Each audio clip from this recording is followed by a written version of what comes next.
नमस्कार, स्वागत है आप सभी का आयुष्मान भव में। मैं हूं प्रीति सिंह। कोरोना के खिलाफ हमारी लड़ाई जारी है और इस लड़ाई में हमारे लिए सबसे कारगर हथियार है, उपाय है वैक्सीनेशन। 16 जनवरी को पहले चरण के टीकाकरण की शुरुआत के बाद अब मार्च से दूसरे चरण की टीकाकरण की शुरुआत होने जा रही है, यानी टीकाकरण का, वैक्सीनेशन का दायरा अब बढ़ रहा है। आखिर क्यों है टीकाकरण जरूरी और क्या रहेंगी अब अगले चरण के लिए नियम और शर्तें, इन तमाम पहलुओं पर हम चर्चा करेंगे और इसके लिए हमारे साथ दो खास मेहमान जुड़े हुए हैं। हमारे साथ हैं doctor Rana A K. Singh, medical superintendent और director, Atal Bihari Vajpayee institute of medical sciences, New Delhi, और डॉक्टर आर.एम.एल. अस्पताल। साथ ही मेरे साथ हैं doctor Rakesh Mishra, director, centre for cellular and molecular biology. आप दोनों मेहमानों का बहुत बहुत स्वागत मैं करूंगी और शुक्रिया कहूंगी आयुष्मान भव में हमारे साथ शामिल होने के लिए। एक तरह से दूसरे चरण के बारे में हम समझें तो सरकार ने 1 मार्च से 60 साल से अधिक आयु के लोगों को कोरोना वैक्सीन लगाने का अभियान शुरू करने का ऐलान किया है। इसके साथ ही जो 45 साल या उससे अधिक की आयु वाले ऐसे लोग हैं, उन्हें भी वैक्सीन लगाई जाएगी जिन्हें कोमॉर्बिडिटी है।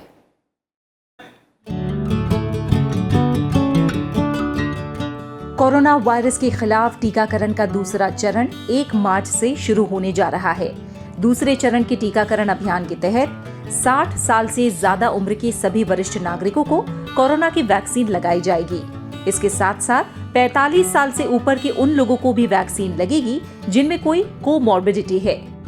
लोगों के पास सरकारी और प्राइवेट अस्पतालों में वैक्सीन लगवाने का विकल्प होगा। सरकारी अस्पतालों में वैक्सीन मुफ्त लगाई जाएगी, जबकि प्राइवेट अस्पतालों में सरकार की ओर से तय फीस चुकानी होगी। दूसरे चरण के टीकाकरण अभियान में 10,000 सरकारी और 20,000 प्राइवेट केंद्रों को शामिल किया जा रहा है। देश भर में 16 जनवरी से शुरू हुए दुनिया के सबसे बड़े कोरोना टीकाकरण अभियान के पहले चरण में हेल्थ वर्कर्स और फ्रंट लाइन वर्कर्स को वैक्सीन लगाई जा रही है और अब तक 1.25 करोड़ से ज्यादा लोगों को वैक्सीन लगाई जा चुकी है। तो आइए वैक्सीनेशन दूसरे चरण से जुड़े तमाम पहलुओं पर हम चर्चा करते हैं। दो खास मेहमान मेरे साथ जुड़े हुए हैं। पहले मैं डॉक्टर राणा ए.के. सिंह आपसे शुरुआत करूंगी और मैं चाहूंगी आप थोड़ा सा हमें समझाएं कि अब दायरा कितना बढ़ेगा वैक्सीनेशन को लेकर और मार्च से किसे किसे वैक्सीन लगेगी। देखिए, अभी आपने शुरू में बोला कि कोरोना से बचने का सबसे कारगर और सबसे आखिरी हथियार क्या है। मैं बताऊं, इसका एक ही जवाब है, वो है वैक्सीनेशन, वैक्सीनेशन, वैक्सीनेशन। और साथ साथ जो सावधानियां हम पिछले 1 साल से बरतते आ रहे हैं, जिसके चलते कोरोना की संख्या देश के बहुत सारे हिस्से में बहुत कम हो गई है। अभी थोड़े थोड़े हिस्सों से इंफॉर्मेशन आ रहा है कि वहां पे संख्या बढ़ रही है। तो दोनों का कॉम्बिनेशन, वैक्सीनेशन और सोशल वैक्सीनेशन जो हमारा है, कोरोना एप्रोप्रिएट बिहेवियर, ये दोनों को हम लोगों को साथ लेकर के आगे चलना है। अब देखिए, जब हम लोग इस वैक्सीनेशन के दायरे की चर्चा करते हैं तो आप देखिए, गवर्नमेंट का प्रिंसिपल जो है, सिद्धांत इस मामले में बहुत ही साफ और बहुत सुलझा हुआ है। वैक्सीनेशन के कड़ी में जो ग्रुप ऑफ लोग ज्यादा वल्नरेबल हैं इस बीमारी से ग्रसित होने के लिए, उन्हीं को पहले वैक्सीनेशन दिया जा रहा है। जैसे शुरू किया गया हेल्थ केयर वर्कर से। बड़ा आसान है समझना कि हेल्थ केयर वर्कर हर रोज अस्पताल आता है, हर रोज मरीज का इलाज करता है, हर रोज मरीज का ऑपरेशन करता है। तो अस्पताल में काम करने के चलते और मरीज के लगातार संसर्ग में रहने के चलते हेल्थ केयर वर्कर्स बहुत ज्यादा वल्नरेबल हैं। दूसरा आया फ्रंटलाइन वॉरियर्स, जैसे पुलिस है और भी फ्रंटलाइन वॉरियर्स बड़े सारे लोग हैं। तो अब देखिए कि कोई कोरोना का मरीज है, कहीं कोई घर में बीमार पड़ गया, उसको कोई दिक्कत हो जाती है, पुलिस को फोन जाता है, पुलिस उनके घर में जाती है, उनको उठा करके पुलिस वैन में, क्योंकि जब बहुत सीरियस होता है तो उतना वक्त नहीं होता, उनको बैठा करके लाती है, अस्पताल में छोड़ती है। उसी केबिन में कोरोना का मरीज होता है, उसी केबिन में ये जो पुलिस कर्मी हैं हमारे, उसमें बैठे होते हैं उनको लाने के लिए। तो देखिए वो कितने वल्नरेबल हैं।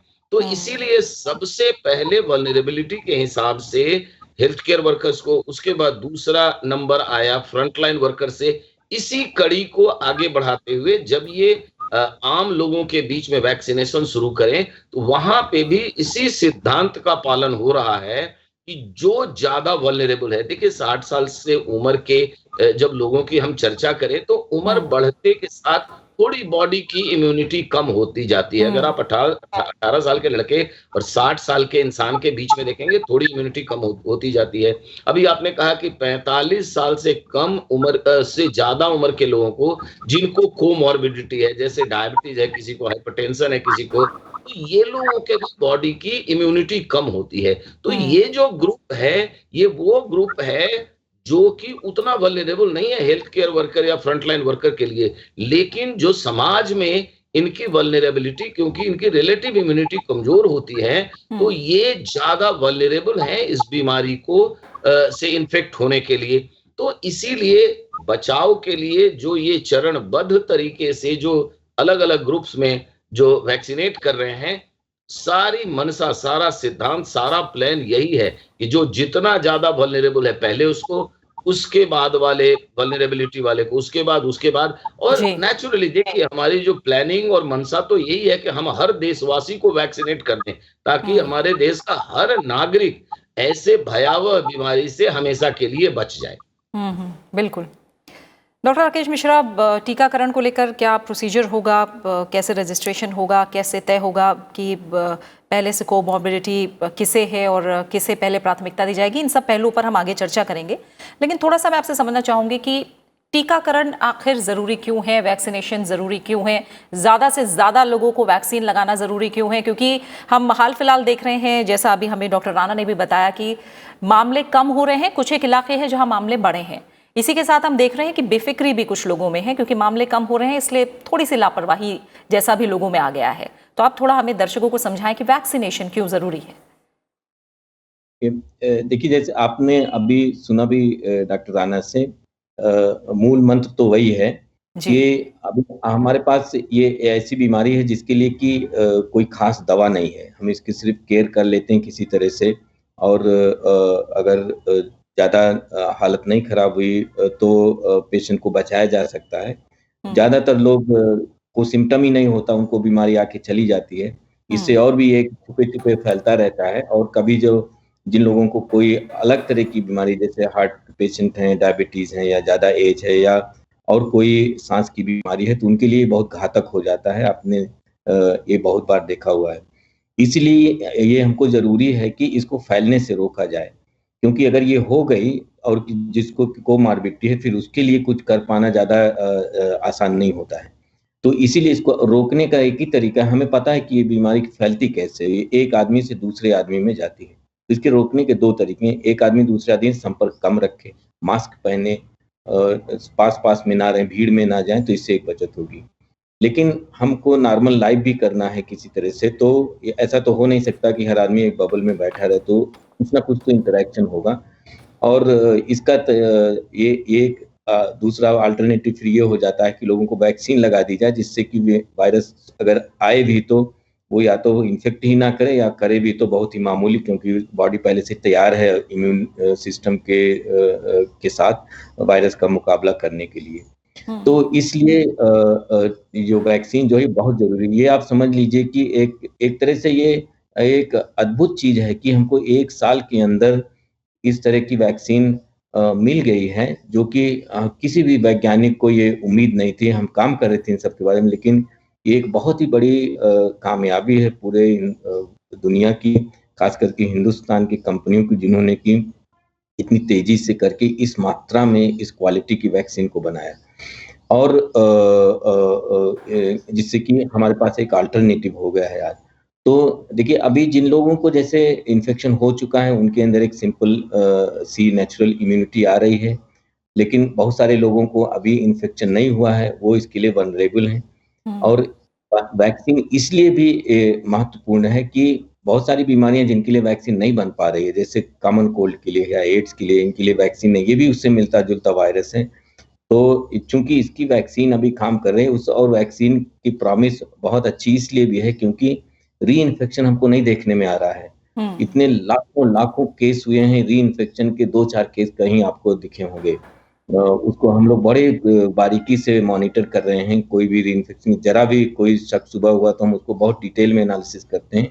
बिल्कुल ना के बराबर ही इन्फेक्शन। इसका मतलब कि एक बार शरीर को अगर एक्सपोज़र हुआ इस वायरस का तो दोबारा के लिए प्रोटेक्शन है हमको, कम से कम 6 महीने, 8 महीने का अभी तक का जो डेटा है, बीमारी ही 1 साल की है समझिए, तो इसलिए वैक्सीन कारगर होगी ये बहुत बड़ा प्रॉमिस है।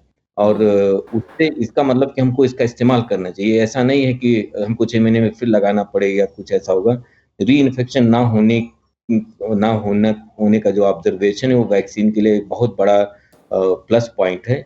इसलिए हमको चाहिए कि अ, खुल के जितना जल्दी हो सके, जितने लोगों को मिल सकता है वैक्सीन लगाएँ। ये एकदम सेफ है वैक्सीन, ये इतनी तरह से इतने लोगों को लग चुका है, करोड़ों लोगों को लग चुका है। हमारे यहाँ भी और भी दुनिया में और भी देशों में, तो एकदम सेफ है। हालाँकि ये ज़रूर है कि कोई भी वैक्सीन 100% नहीं होती है। मतलब अगर आप 100 आदमी को लगाएँगे, 100 का 100 आदमी सुरक्षित हो जाएगा, ऐसा नहीं है। वो उसमें से कोई 10% या 20% हो सकता है कि ना हो सुरक्षित, वो डिपेंड करता है कौन-सी वैक्सीन हम इस्तेमाल कर रहे हैं।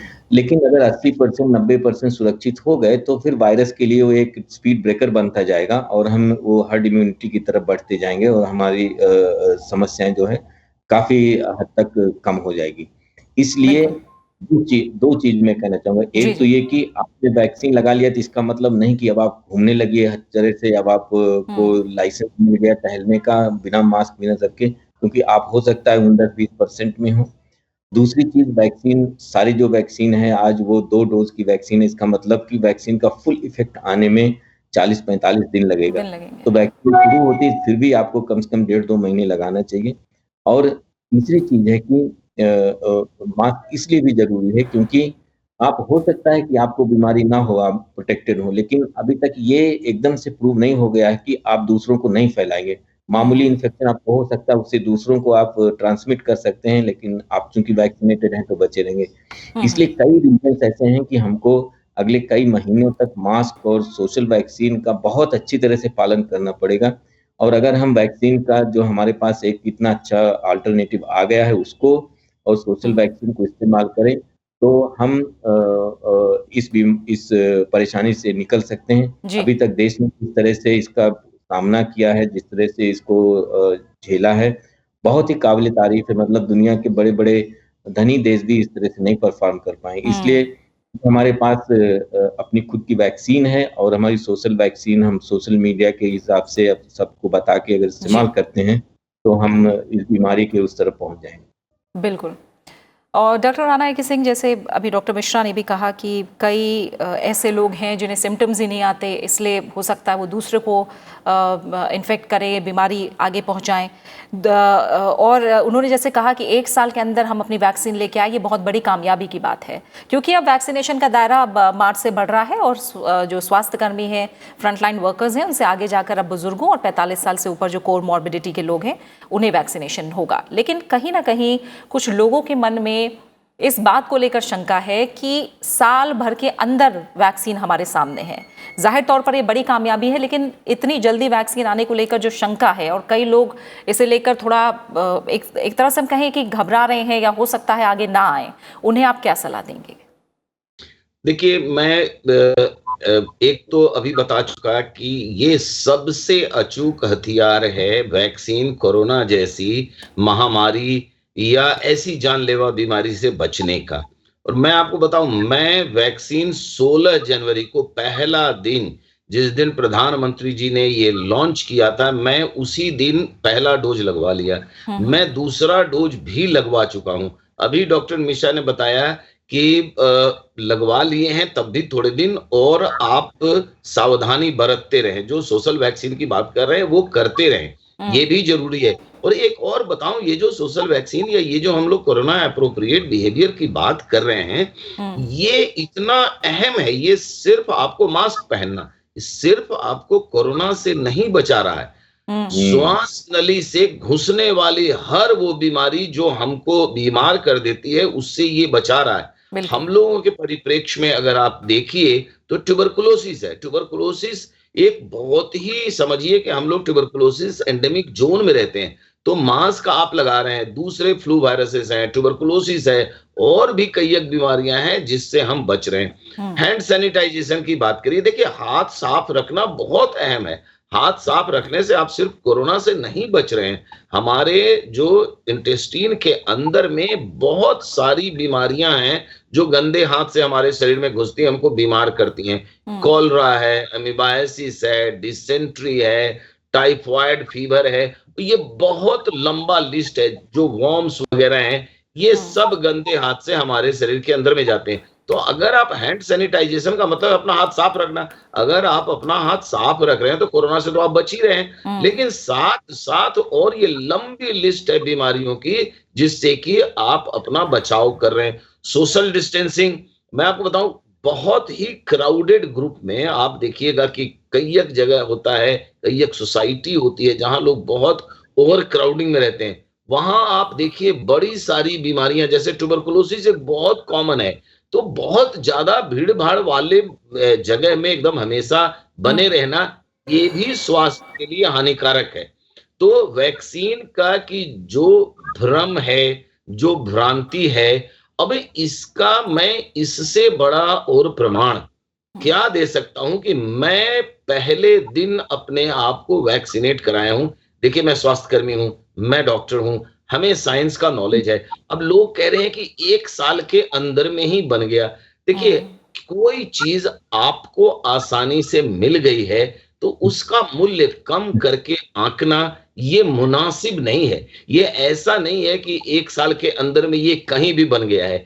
ऐसे रॉक सॉलिड रिसर्च लेबोरेटरीज में बना है, और जहां पर कि वर्ल्ड के टॉप क्लास साइंटिस्ट जो है ना, दिन रात लगे हुए रहते हैं। देखिए, साइंटिफिक लेबोरेटरी में 24 घंटे काम होता है, वहां कितनी मेहनत होती है, कितनी मशक्कत होती है, कितना रिसर्च होता है, ये बाहर से हम लोगों को दिखता नहीं है। बिल्कुल। और ये दुनिया के कई साइंटिस्ट देश हैं जो डिमांड भी कर रहे हैं भारत से, और लगातार भारत भेज भी रहा है और अपने यहाँ, लेकिन पहले वैक्सीनेशन हो, सबको वैक्सीन मुहैया हो, इसकी पूरी कोशिश है और तैयारी भी है। देखिए ना, हम लोग कई एक देशों को वैक्सीन ऑलरेडी भेज चुके हैं। मैं आपको बताऊं, मैं अपने माननीय प्रधानमंत्री जी के बारे में जब इन सब चीजों के बारे में सोचता हूं तो मुझे लगता है कि वो बहुत महान सोच वाले इंसान हैं। वो क्यों? भारतवर्ष की आत्मा के अंदर में बसता है वसुधैव कुटुंबकम। पूरा विश्व हमारा है, पूरा विश्व एक फैमिली है। उसी अवधारणा के अंदर में उन्होंने ये फैसला किया होगा कि ये वैक्सीन उन देशों को जरूर दिया जाए जो ये वैक्सीन नहीं डेवलप कर पाए हैं, या जो अभी नियर फ्यूचर में नहीं कर पाएंगे, क्योंकि उन लोगों की भी जान, उन देश के लोगों की भी जान हमारे प्रधानमंत्री के लिए बहुत अहम है। तो ये एक बहुत बड़ी सोच के अंदर ये फैसला लिया गया है, और हम लोग जो दूसरे देश के नागरिकों की भी जान बचा रहे हैं इतनी भयावह बीमारी से, तो ये हम बताएं, ये फख्र करने वाली बात है। हम लोग सबको इस सोच पे, इस फैसले पे गुमान होना चाहिए। ठीक है, बिल्कुल। डॉक्टर मिश्रा, मैं चाहूंगी जो 60 साल से ऊपर के लोग हैं उन्हें ये टीकाकरण होगा, उनको वैक्सीन लगेगी, और कहा जा रहा है 45 साल से ऊपर जो कोमॉर्बिडिटी वाले लोग हैं। कोमॉर्बिडिटी में हम क्या मानें कि कौन कौन सी बीमारियां हैं जो शामिल होंगी, और वो 45 साल से ऊपर के लोग वैक्सीनेशन के लिए रजिस्टर करा सकते हैं? ऐसी कौन कौन सी बीमारियां हैं?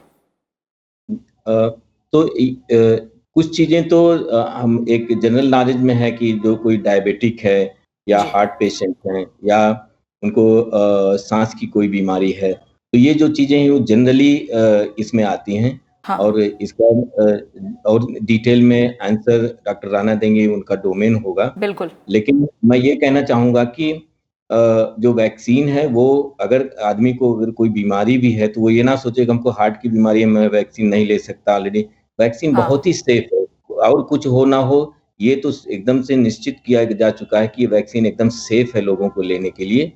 और मैं ये जोर देना चाहता हूं कि वैक्सीन जल्दी आ गई, ये कोई ऐसे जादू नहीं हुआ है। आपने अभी सुना कि वैज्ञानिकों ने इसके लिए काम किया है, और जैसे एस्ट्राजेनेका वाली जो वैक्सीन है, वो वैक्सीन ऑक्सफोर्ड यूनिवर्सिटी ने बना रखा था सार्स के लिए, वो ट्रायल में भी चल रहा था, लेकिन सार्स के लिए था, कोविड-2 के लिए नहीं था। और जब कोविड-19 आया तो पूरी की पूरी टेक्नोलॉजी उन्होंने अडॉप्ट करके फट से इस वायरस के लिए लगा दिया, तो तुरंत जो है रेडी हो गया ट्रायल और इन सब के लिए, क्योंकि सेफ्टी और हर चीज पहले से हमारे पास इंफॉर्मेशन थी। दूसरी जो आरएनए वैक्सीन आई हुई है, जो मॉडर्ना की और फाइजर की, आरएनए जिस दिन इस वायरस का सीक्वेंस पब्लिकली अवेलेबल हुआ 11 जनवरी को 2002 को 2 महीने के अंदर मॉडर्ना ने इसको ट्रायल में ला दिया। मतलब इतनी तेजी से काम होता है।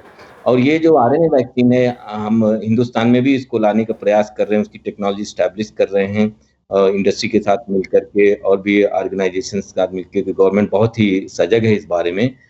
ये जो वैक्सीन का तरीका है, ये बहुत ही जल्दी आप 2-3 हफ्ते के अंदर नया वर्जन वैक्सीन का ला सकते हैं। वायरस ने अगर अपना कवच बदला तो हम भी अपना हथियार बदलेंगे। इस तरह की रेस में हम वायरस को मात दे सकते हैं। ये आरएनए वैक्सीन उस तरह की चीज़ है।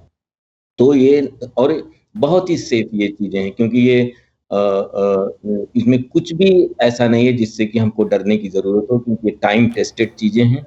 तो जिन लोगों को कोमॉर्बिडिटी है, उनको और कोई हेल्थ की प्रॉब्लम है, इस वैक्सीन से उनको कोई नुकसान नहीं होगा। इससे बीमारी से बचने के लिए बचने में बहुत मदद मिलेगी। ये बहुत ज़रूरी है सबको करना। जिसको भी बिल्कुल। मिले तुरंत करें, जो भी वैक्सीन मिले सारे वैक्सीन टेस्टेड हैं और ये अप्रूव्ड हैं। और वो एक चीज़ मैं बताना भूल रहा था कि विज्ञान ने अपना काम किया, साइंटिस्ट ने अपना काम किया, लेकिन हमारी जो रेगुलेटरी एजेंसीज़ हैं, उन्होंने बहुत आगे आके हिम्मत के साथ डिसीजंस लिए हैं। और टेक्निकली देखा जाए तो ये इमरजेंसी अप्रूवल है, इमरजेंसी यूसेज अप्रूवल है। तो ये वैक्सीन्स अभी उनको लाइसेंस नहीं मिला कि आप बना के जहाँ चाहे बेचिए, लेकिन चूँकि सेफ है और इस समय हमको वक़्त की ये माँग थी कि हमको ऐसी चीज़ चाहिए थी, तो रेगुलेटरी एजेंसीज़ ने बहुत अच्छा अपनी सूझबूझ और जी, विवेक परिचय दिया है कि उन्होंने इसको अप्रूव किया कि अब ये जनता को लगे। और बिल्कुल। इसीलिए आप देखिए तो ऐप बना हुआ है और उसके वजह से सबको फ़ॉलो किया जा रहा है, क्योंकि हमको ये पता करना है कि लॉन्ग टर्म इसका इफ़ेक्ट क्या है, कब तक हमको प्रोटेक्शन होगा। तो पोस्ट वैक्सीनेशन फ़ॉलो-अप का बड़ा प्रोग्राम सरकार का है, इसमें सभी लोग हम लोग भी इन्वॉल्व हैं। तो ये बहुत अच्छी तरह से चल रहा है, लोग इसमें आगे आएँ और कोऑपरेट करें और इसी तरह से मिलके, ये एक ऐसी बीमारी है कि हम सब मिल के ही इसको हटा सकते हैं। 2-4 लोग भी अगर इससे फॉलो नहीं करेंगे इसको और डिसिप्लिन में नहीं रहेंगे, तो वायरस को मौका मिलता है नए-नए वर्ज़न में आने का, नए-नए वेरिएंट में आने का। कि अब ज़्यादातर लोगों में अगर ज़्यादा दिन तक वायरस है, तो फिर नया वर्ज़न तो आएगा, तो नेचुरल है। बिल्कुल। इसलिए हमको अपर हैंड है, हम एकदम से वायरस को कंट्रोल में कर चुके हैं। इसी समय हमको किल के लिए जाना चाहिए। इसका मतलब हुआ कि जितनी ज़्यादा हो सके वैक्सीन इस्तेमाल करिए, जितना स्ट्रिक्ट हो सके आप सोशल वैक्सीन का इस्तेमाल करिए। 2 जी, तरीका है, हमारे हाथ में है। बिल्कुल। और ऐसे ही डॉक्टर राणा, ऐसे ही भारत को फार्मेसी ऑफ द वर्ल्ड भी नहीं कहा जाता। ज़ाहिर तौर पर इतने अच्छे विशेषज्ञ हमारे पास हैं और इतनी जल्दी हमारे पास वैक्सीन भी आई है। और जैसे अभी डॉक्टर मिश्रा ने भी कहा कि अगर कोरोना का जो वायरस है अपना रूप बदलता है, तो भी हम सक्षम हैं कि वैक्सीनेशन में उस तरह के बदलाव जल्द कर सकें। आपसे अब मैं थोड़ा सा इसको लेकर समझना चाहूँगी कि कोमॉर्बिडिटी को लेकर आप थोड़ा आप डिटेल में बताएं कि कौन लोग होंगे जो कोमॉर्बिडिटी में आएंगे, किस तरह से रजिस्ट्रेशन हो सकता है, क्या दस्तावेज ज़रूरी हैं, किस तरह की प्रक्रिया करनी होगी लोगों को वैक्सीनेशन के लिए रजिस्टर कराने के लिए। देखिए, मैं आपको बताऊं, इस शरीर में कोई भी बीमारी हो, अगर वो कम दिन तक के चलने वाली बीमारी है, तो जब आप बीमार होते हैं तो उस समय इस शरीर का जो इम्यून मैकेनिज्म है वो कमजोर हो जाता है। तो अब ये बड़ी सारी बीमारियां हैं जिसके अंदर में कि इम्यून मैकेनिज्म हमारा कमजोर हो जाता है। एक तो जैसे जैसे अवस्था बढ़ती जाती है वो हो गया। हमारे यहाँ ट्यूबरकुलोसिस बहुत कॉमन है। अगर किसी कोई ट्यूबरकुलोसिस से पीड़ित है तो उनकी इम्यून मैकेनिज्म कमजोर होती है। हमारे यहाँ जैसे एचआईवी इन्फेक्शन होता है, एचआईवी इन्फेक्शन वो भी इम्यूनिटी को कमजोर करता है। बहुत सारी दवाइयां होती हैं जिसका अगर आप लंबे समय तक सेवन आपको करना पड़ रहा है अपनी बीमारी के चलते, तो उससे इम्यून मैकेनिज्म कमजोर होता है। जैसे ट्रांसप्लांट जिन मरीजों का हुआ होता है, उनको हम जानबूझ करके, मतलब उनको हमको इम्यूनो सप्रेसेंट मेडिसिन देना पड़ता है ताकि वो जो ग्राफ्ट है, जो ट्रांसप्लांटेड ऑर्गन है, वो रिजेक्ट नहीं हो जाए। तो जो लोग पोस्ट ट्रांसप्लांट वाले मरीज हैं, वो इम्यूनो सप्रेसेंट दवाइयों पे होते हैं, उनकी इम्यूनिटी कमजोर होती है। कोई कुछ कारण से स्टीरॉयड लंबे समय से खा रहे हैं, उनके शरीर की इम्यूनिटी कमजोर होती है। तो ये एक बहुत बड़ा लंबा लिस्ट है। लेकिन इसी के साथ मैं एक बात और बता देना चाहूंगा कि मान लीजिए किसी को सर्दी हो गया, जुकाम हो गया, या किसी को टाइफाइड फीवर हो गया, या किसी को मलेरिया हो गया, तो अब ये तो है कि उस दौरान जो है जो बीमार है, तो उस समय उनकी इम्यूनिटी कमजोर हो जाएगी। लेकिन जैसे ही बीमारी खत्म हुआ, मलेरिया हुआ, आपको मलेरिया का आपने दवाई खाई, बुखार खत्म हो गया, टाइफाइड हुआ, दवाई खाई, बुखार खत्म हो गया, तो जैसे ही आप ठीक हो जाते हैं, आपकी इम्यूनिटी वापस उसी तरह से स्ट्रांग हो जाती है। तो ये शॉर्ट टर्म वाली डिजीज में ऐसे भी है कि एक्टिव डिजीज है, अगर आपको लैक्टेटिंग मदर, प्रेग्नेंट वुमन, छोटे बच्चों, इनको तो ऐसे भी अभी ना कहा हुआ है। तो ये जैसे मैंने बताया बड़ा लंबा लिस्ट है जिसके तहत जो है बॉडी की इम्यूनिटी कमजोर होती है। अब मैं बताऊं, इन लोगों को जरूर वैक्सीन लगवाना चाहिए, क्योंकि अगर आपकी बॉडी की इम्यूनिटी कमजोर है तो आप ज्यादा वल्नरेबल हैं। अगर आप वैक्सीन लगवा लेते हैं तो आपकी इम्यूनिटी इस बीमारी के लिए अच्छी हो जाती है। अब एक बात बताओ, इसका भी दो तरह का है। जैसा कि अभी डॉक्टर मिश्रा ने कहा था कि अगर आप वैक्सीनेटेड हैं तो कोई जरूरी नहीं है कि आपको, मतलब हर वैक्सीनेटेड इंसान को 100% इम्यूनिटी हो। लेकिन एक बात तय है कि अगर एक इंसान वैक्सीनेटेड है और अगर वो इन्फेक्ट होता है तो उसके अंदर में सिवियरिटी ऑफ डिजीज बहुत कम होगी कंपेयर टू वो लोग जो कि इम्यूनाइज नहीं है। यही है कि सब मिल करके हम लोग एक ही नतीजे पे पहुंच रहे हैं कि सबसे बड़ा हथियार कोरोना जैसा महादानव को हमेशा के लिए खत्म करने का ये वैक्सीन है। 1.25% जनसंख्या हमारे देश की विश्व का सबसे बड़ा जमहूरियत है, ऑलरेडी वैक्सीनेट हो चुका। कहीं से आपको कोई इंफॉर्मेशन नहीं मिल रहा है कि कोई बहुत किसी को हानि हुई हो, कोई क्षति हुई हो। तो अब 1.25 करोड़ लोगों को वैक्सीन लग करके अब इस वैक्सीन को अपनी सेफ्टी प्रूव करने के लिए कुछ अब नहीं कर। मैं आपको बता रहा हूँ, मैं आपके सामने बैठा हूँ, तो इसकी बिल्कुल क्वेश्चन करने वाली बात नहीं है। आगे बढ़ के ये वैक्सीन लेना है हम सब। बिल्कुल। इसी के साथ डॉक्टर राणा AK सिंह आपका, डॉक्टर राकेश मिश्रा, आप दोनों मेहमानों का बहुत बहुत शुक्रिया आयुष्मान भव में शामिल होने के लिए और जरूरी सलाह और सुझाव हमारे दर्शकों तक पहुंचाने के लिए। तो अब मार्च से दूसरे चरण के टीकाकरण की शुरुआत के साथ वैक्सीनेशन की संख्या बढ़ेगी और एक तरह से टारगेट ग्रुप जो है वो जल्द से जल्द कवर हो पाएंगे। हेल्थ केयर वर्कर्स और फ्रंटलाइन वर्कर्स के वैक्सीनेशन के बाद लगभग 27 करोड़ की आबादी अब वैक्सीनेशन के लिए इंतजार कर रही है और अब उनके लिए रास्ता खुल गया है। वैक्सीनेशन से कोरोना के खिलाफ जंग निर्णायक साबित होगी और जल्द ही हम इस चुनौती को हरा पाएंगे। इसी के साथ आयुष्मान भव में फिलहाल इतना ही। आप इस कार्यक्रम को YouTube पर भी देख सकते हैं। नमस्कार।